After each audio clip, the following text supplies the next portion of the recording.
تیری بات بن گئی ہے، تیری بات کرتے کرتے انشاءاللہ ارباب علم و دانش، اب میں مولانا رضوان اللہ صاحب کی خدمت میں ملتمس ہوں اس دن کی مناسبت سے آئیں اور اپنے خیالات کا اظہار فرمائیں۔ تشریف لاتے ہیں مولانا رضوان اللہ صاحب۔ حذیفہ نے فرمایا ابھی تو تلوار دیکھی ہے، تلوار چلانے والے ہاتھ بھی پہلے دیکھ لو کہ تلوار چلانے والے ہاتھ کون ہیں۔ اس نے کہا اچھا ٹھیک ہے، تلوار ان کے ہاتھ میں دی۔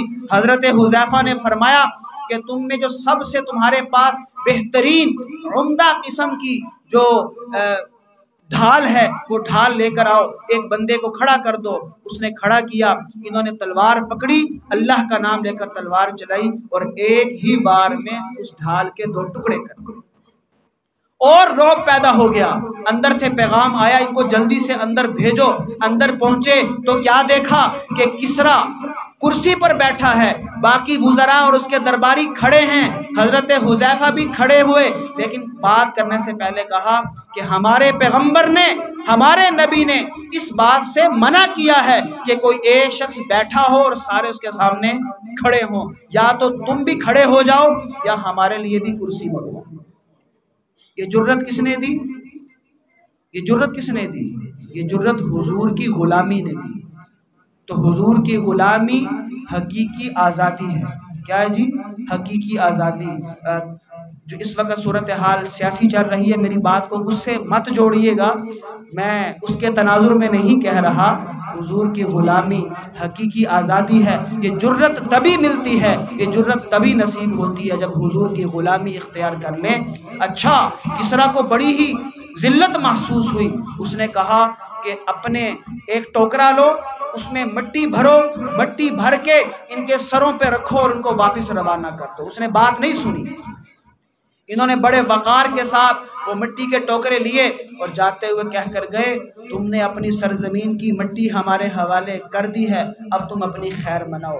حضور نے فرمایا تھا کیا اذا ہلاک کسریٰ فلا کسریٰ بعدا، جب یہ کسریٰ ہلاک ہو گیا اس کے بعد قیامت تک ان کا غرور دوبارہ قائم کرنے والا کوئی نہیں رہے گا۔ اور واقعی ایسا ہوا، جب کسریٰ ہلاک ہوا دوبارہ کسی کو جرت نہیں ہوئی۔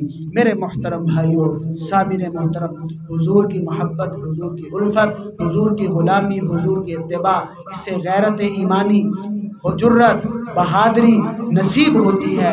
میں اور آپ اپنے مسائل کا حل چاہتے ہیں، بات کو سمیٹ رہا ہوں، میں بھی چاہتا ہوں، آپ بھی چاہتے ہیں اپنے مسائل کا حل، مگر اپنے مسائل کا حل جہاں ہم تلاش کر رہے ہیں وہاں ہے نہیں، جہاں ہے وہاں دیکھتے نہیں۔ آج سے اس بات کا عزم کر لیں، اس بات کا ارادہ کر لیں، اس بات کو طے کر لیں کہ زندگی میں کبھی بھی حضور نبی کریم صلی اللہ علیہ وسلم کے لائے ہوئے دین کے خلاف کوئی قدم نہیں اٹھائیں گے۔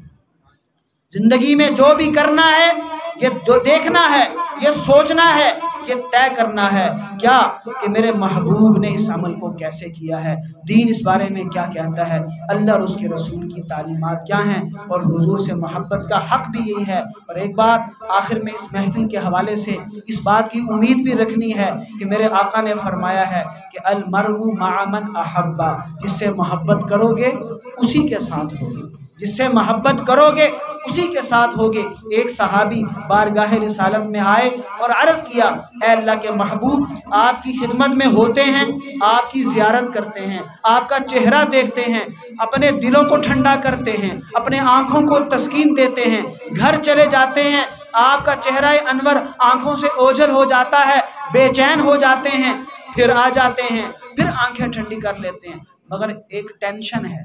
کیا ہے جی؟ پریشانی ہے۔ پریشانی یہ ہے کہ جنت میں آپ اونچے درجات پر ہوں گے، آپ کے درجے اونچے ہوں گے، ہم نہ جانے کہاں ہوں گے، وہاں آپ کا دیدار کیسے نصیب ہوگا۔ حدیث میں آتا ہے اللہ رب العزت نے تب یہ آیت نازل فرمائی۔ کون سی آیت؟ وَمَن يُطِعِ اللَّهَ وَالرَّسُولَ فَأُولَئِكَ مَعَ الَّذِينَ أَنْعَمَ اللَّهُ عَلَيْهِمْ